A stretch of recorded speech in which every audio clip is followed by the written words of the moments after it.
So if you have just gotten your very first AeroGarden, then congratulations, this is exciting.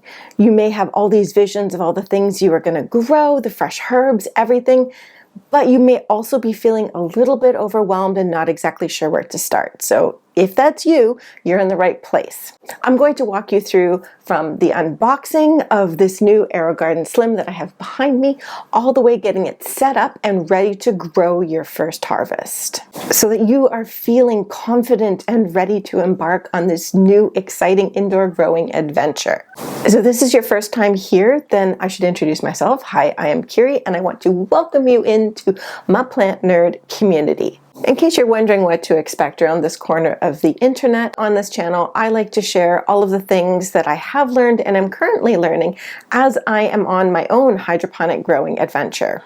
And if this truly is your first time growing, then please let me give you a get out of jail free card and tell you that making mistakes is okay. It's going to happen.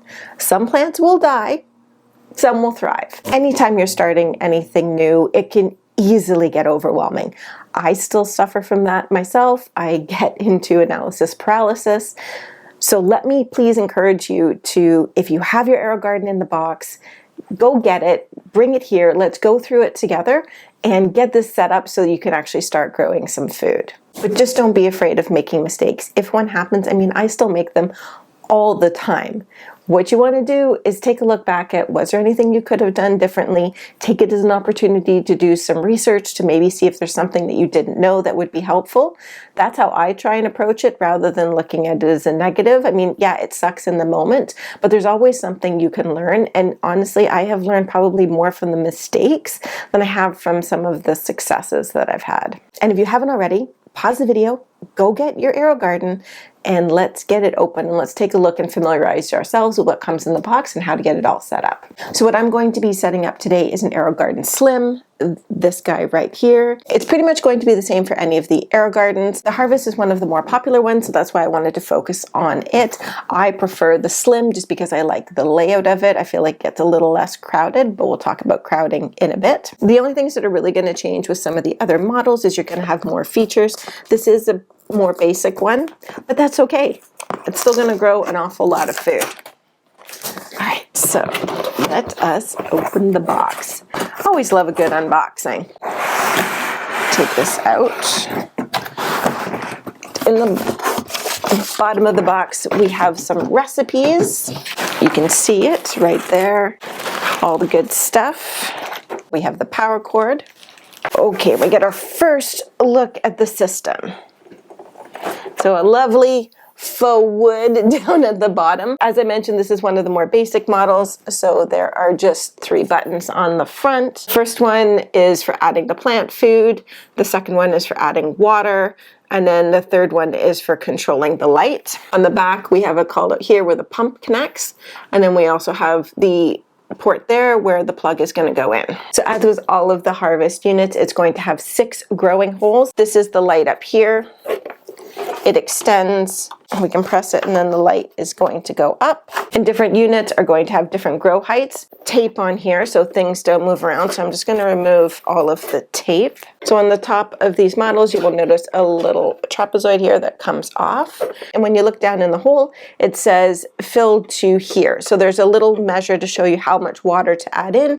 Then the grow deck will come off. The other thing that you notice here is there's a ridge that goes around, and on the back there are little clips. That's because in here, the water is going to circulate through, and then it's going to come out and feed your plant through these little drip holes. You don't need to worry about all of that right now, but when we're cleaning, you're going to want to take the 2 pieces of the deck apart so that you can clean all inside. The other thing that you'll notice is there are 2 little black dots at the back here. You could, if you wanted to later on, have a tube going in for an air pump, or if you wanted to use the AeroGarden, which I will be doing a future video on that, and that's just to give you more water so that you don't have to fill it up as often. On the bottom, you can see there's a little piece that sticks up there, and the pump is going to connect onto this, and that's going to push the water up and through all the channels on the grow deck. And now let's take a look at the grow bowl. I'm just going to take out the pump, and it's got this handy little things so you can grab onto it to take out. So we'll move that, and then the grow bowl can come off of the base. We'll set that aside. So this is the grow bowl. This is where all of your water and your nutrients is going to sit. In the center, we have the pump. So this is the fill to line that I was mentioning that you can see when you move out this little piece on the grow deck. So hiding underneath of this little contraption, there is actually the float that's going to determine how much water you have, and if it gets too low, the light on here that says to add water is going to go off. Pretty much it for the grow bowl, and we'll just look at the light and the base of the unit. It's grooved out in here so the grow bowl can sit in here and be more sturdy. Then up here we have all the LED lights that are going to give the lights to your plants. Clicks in, and if you press this button, it can go up or down. So now let's get it all set up on the table behind me. When you're getting started and you first put in your seedlings, you're going to want to have the light at the lowest level. And then of course there's the all-important seeds. So coming with each AeroGarden, you should have a kit of seeds. This is actually the one from one of my AeroGarden sprouts because apparently I already took out the one from the AeroGarden Harvest and used it for another video. In the kit with the Harvest, you're going to get 6 pods. So the seed pod that comes with the AeroGarden Harvest is going to give you Genovese basil, Thai basil, dill, parsley, thyme, and mint. And they're going to look like this. The basket is already there. The grow sponge is inside.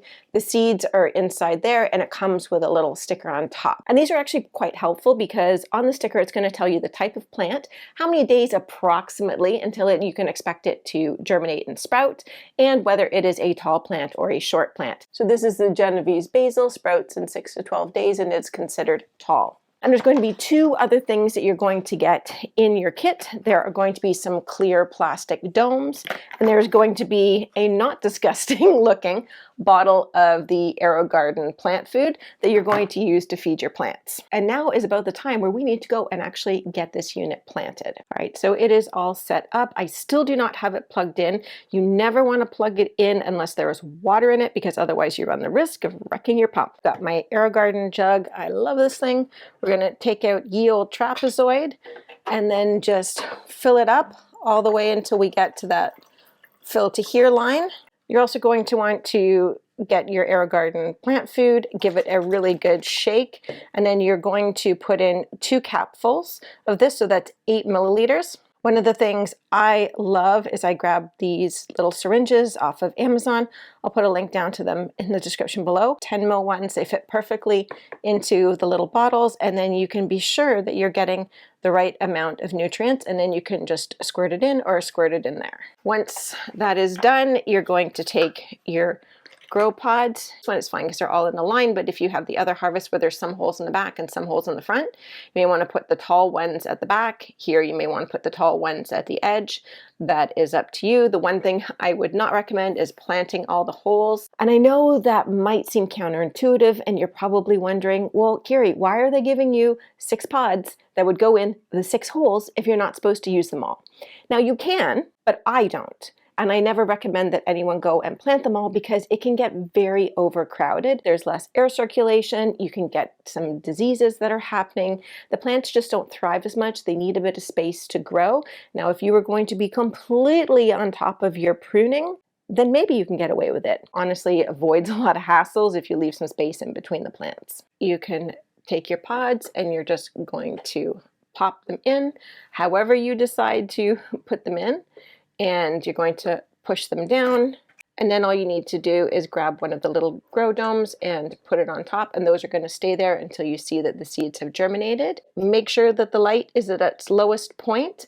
Now that your plant babies are all settled in their new home, you are going to definitely want to make sure that you avoid the beginner mistakes that stop a lot of new growers from reaching the harvest that they otherwise could have. Which is exactly why I made this video that tells you exactly what the mistakes are and how to avoid them.